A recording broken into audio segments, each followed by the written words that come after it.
My name is Gizem Ozcan, and I am working as a telecommunications design engineer in Planes Satellite and Space Technologies. Our topic is design and implementation of an adaptive data rate LoRa modem for LEO satellites using SDR and GNU radio.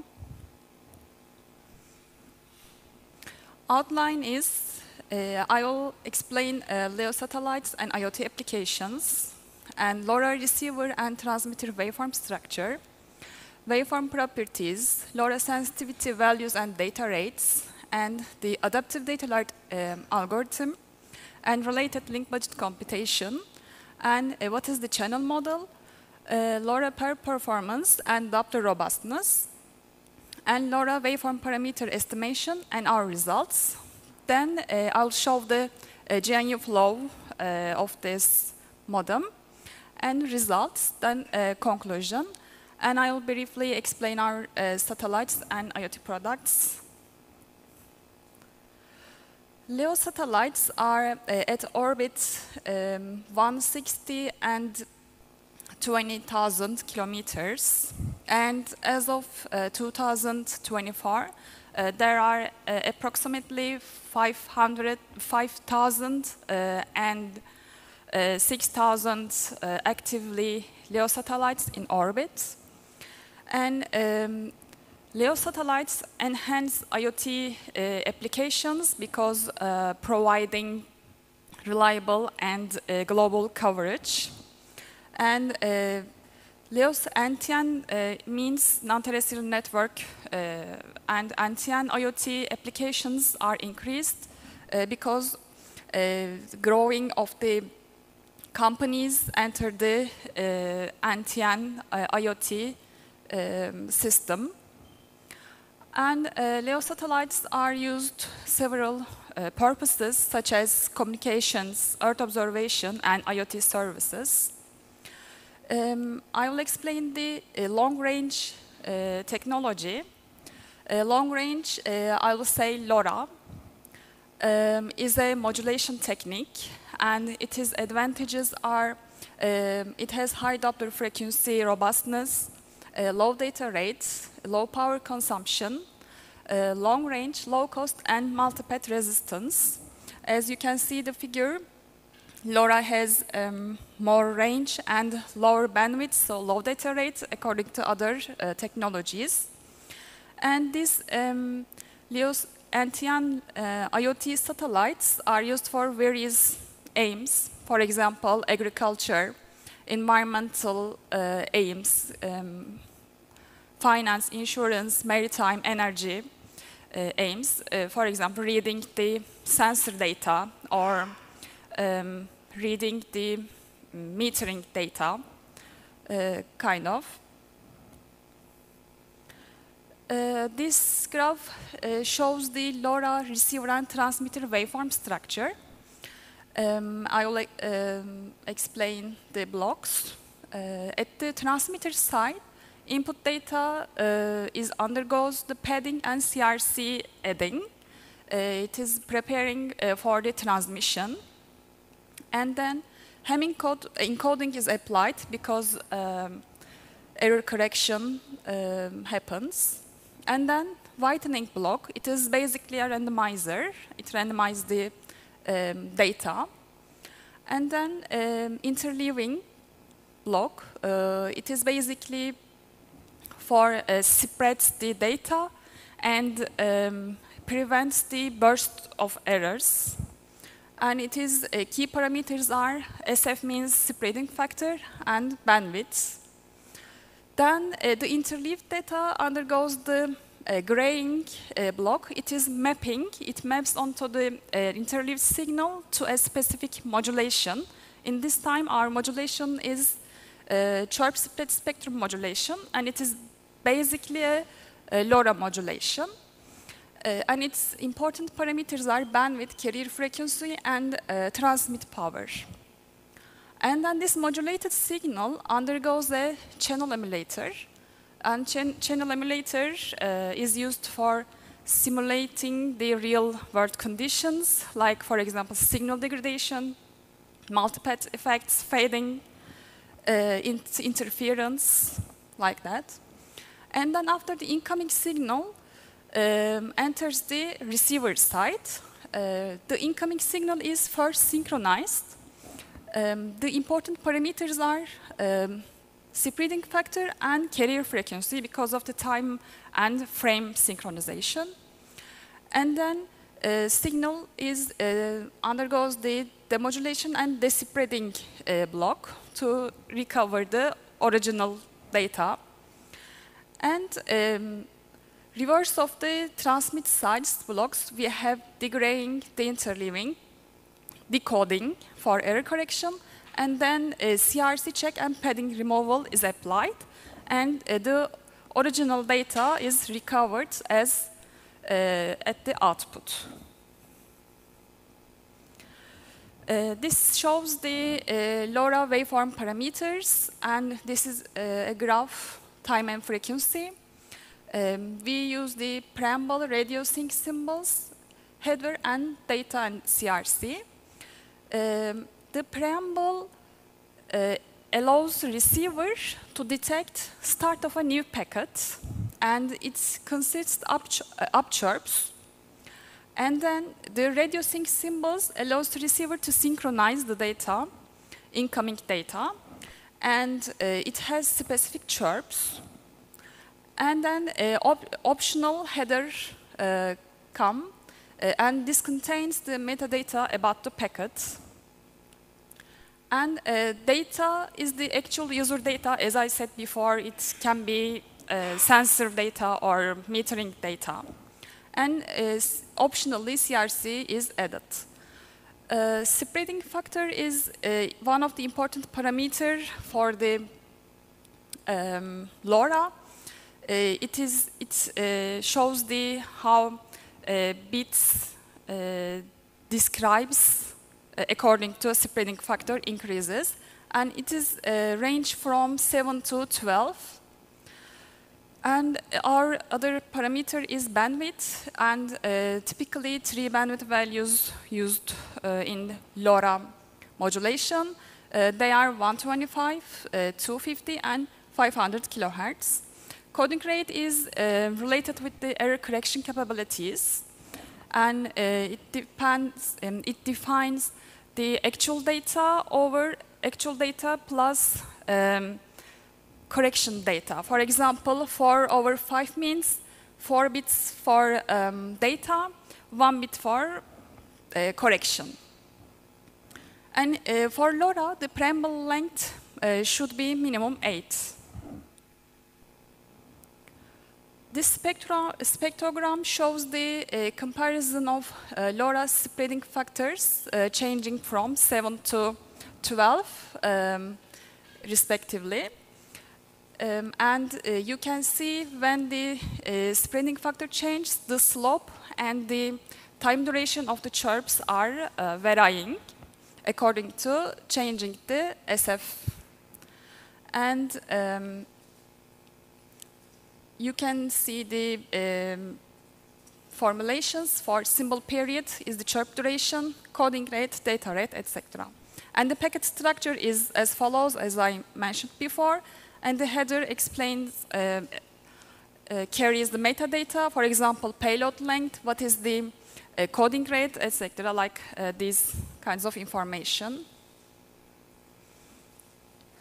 LoRa sensitivity values and data rates. Sensitivity is the minimum signal level that can be detected by receiver. And our configurable parameters are spreading factor and bandwidth for this work. And if you see the table, we have spreading factor, bandwidth, sensitivity level, and data rate.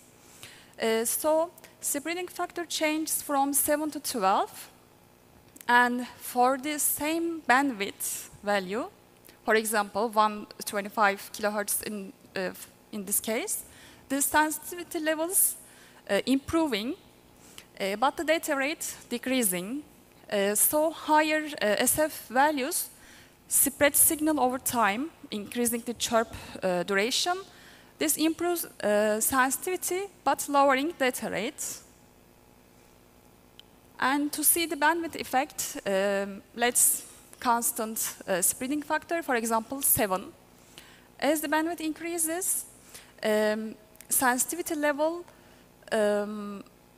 decreases and the data rate increases. So higher bandwidth allows high data rate, but requires more power in this case. So there are trade-offs, of course. This is our LoRa adaptive data rate algorithm. It starts with the received power computation at the module side. And link margin is computed as sensitivity minus received power. Then, based on calculated link margin, select spreading factor and bandwidth values, maximize the data rate while ensuring they have positive link margin. And then, using the selected SF and bandwidth values, the modulation is applied to the data for transmission. And again, the channel modeling. Then at the receiver side, the LoRa bank filter is applied to the received signal to unfilter the unwanted frequency components. And besides, the key point is to assist in estimation of SF and bandwidth values from the received signal. Then finally, the system demodulates the received signal using the estimated SF and bandwidth values, extracting the original transmitting data. Related link budget parameters are as follows. We have satellite output power as 13 dBm. Satellite antenna gain has maximum 8 dBi at another angle, and loss, of course. And for the link, free space pet loss, I will explain next. And for the atmospheric and ionospheric losses, we use the I2U model.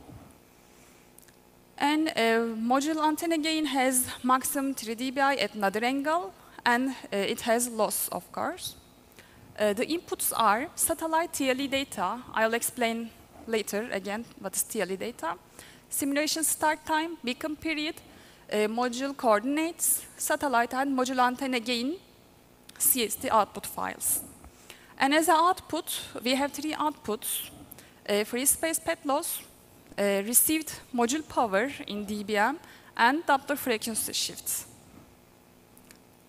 And the developed GNU radio block for this link budget computation, you can see the parameters and input data and output data are used, mentioned in the previous slide. So free space pet loss is expressed in the equation. It depends on the carrier frequency and the distance between satellite and module. And we have the received power.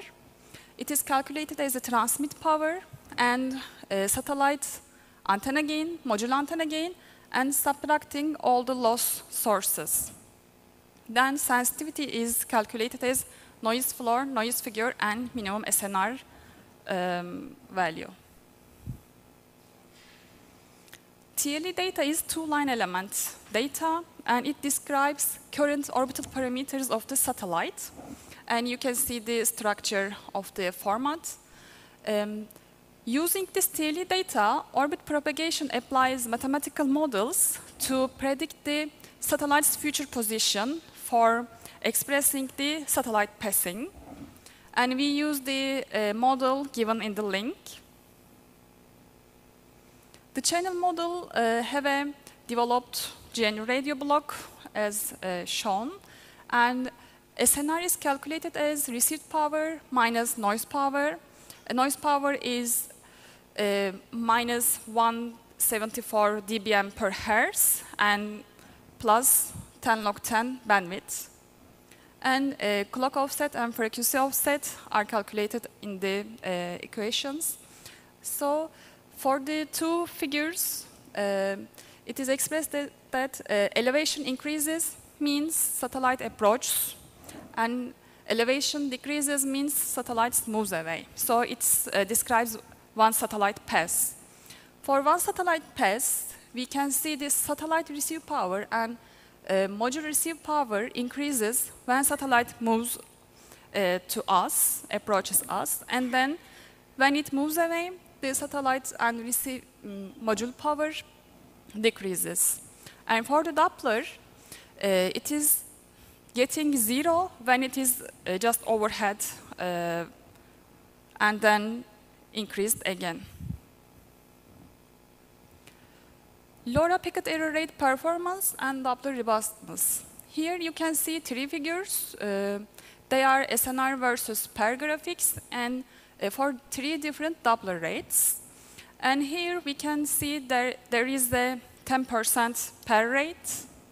And using the chirp speed spectrum, LoRa, data is encoded by the varying the frequency, the chirps over time, the duration and the slope, you remember.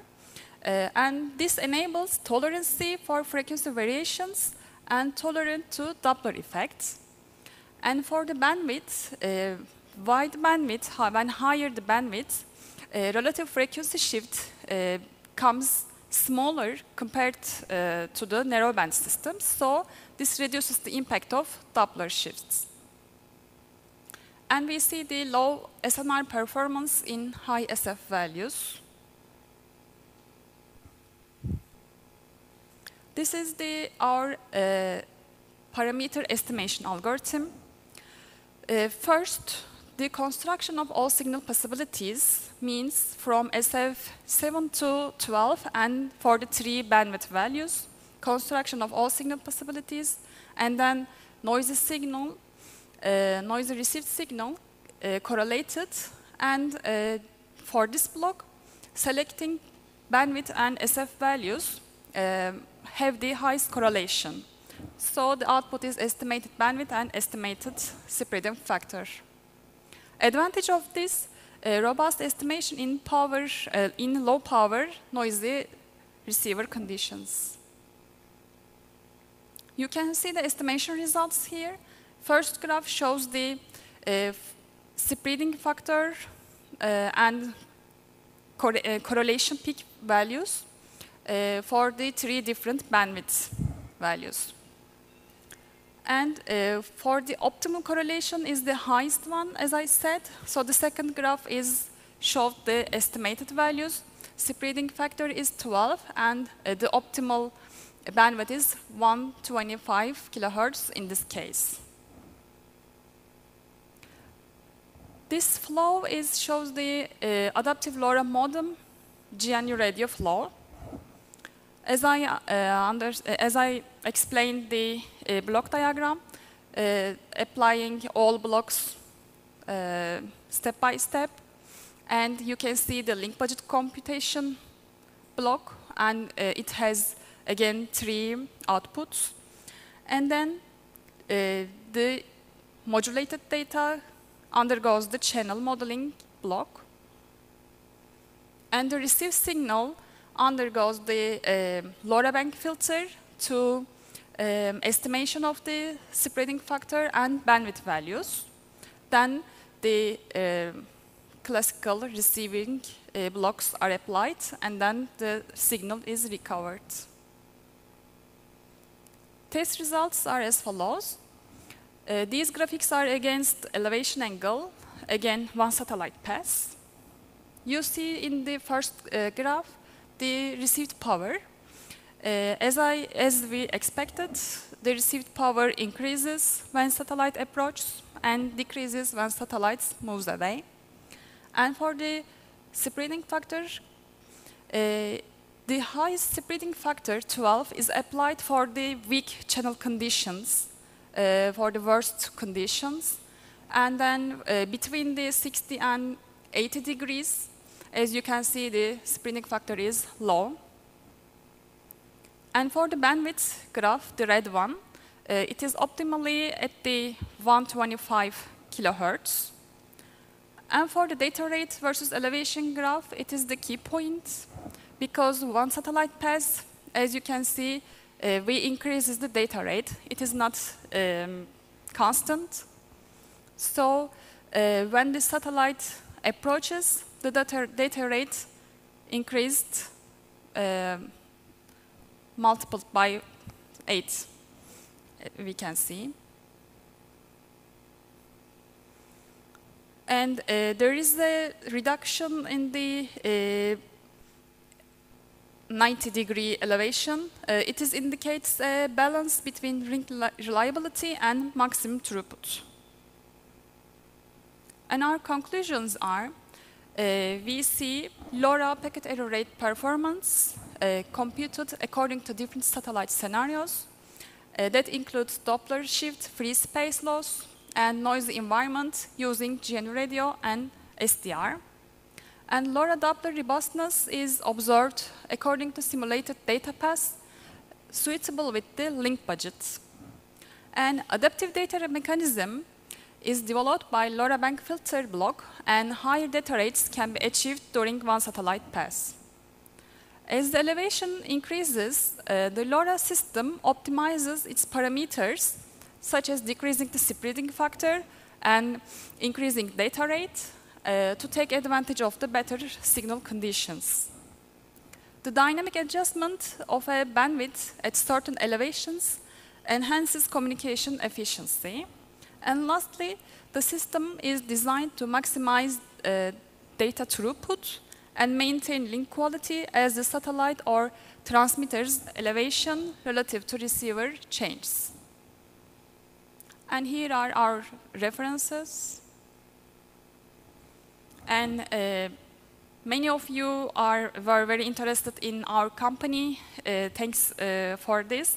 So I'll explain our satellites and IoT modules briefly. This is our first satellite, Connecta T11. It is a test satellite, and its importance is we learned how to make a satellite. The key points of this satellite, the design, development, and verification process were completed less than 1 year. And this is IoT-based communication satellites, so the experiments were conducted firstly for using this satellite. And the satellite has some procurement equipments, most of procurement equipments, but besides have subsystems developed within the planets. So we gained satellite heritage, our products, with this satellite. This is Connecta T12. This is the second satellite. These are 3U CubeSat structure. And importance of this satellite, it has optimized IoT payload and other subsystems with updates over T11. It is called a software-based satellite, and it is sent for the development and testing of planet's IoT technology. And this is Connecta T21. It has 6U CubeSat structure. And it is a test satellite equipped with a high-resolution multispectral camera. And it is our first Earth observation satellite. These are the twins, Connecta T31 and T32. With these satellites, the inter-satellite link is verified between two satellites. And this is the first time to verifying the inter-satellite link in Turkey. These are our Connecta IoT 1, 2, 3, 4. It is a network. They are our beginning of the Connecta IoT network, and they are launched 2 weeks ago. And these are our first commercial IoT satellite batch for planets. We are planning to progress as batches, and one batch includes 4 satellites. These are IoT products. For example, we have IoT module. IoT device manufacturers can integrate this model into their devices to enable direct satellite access with using the module. And IoT modem.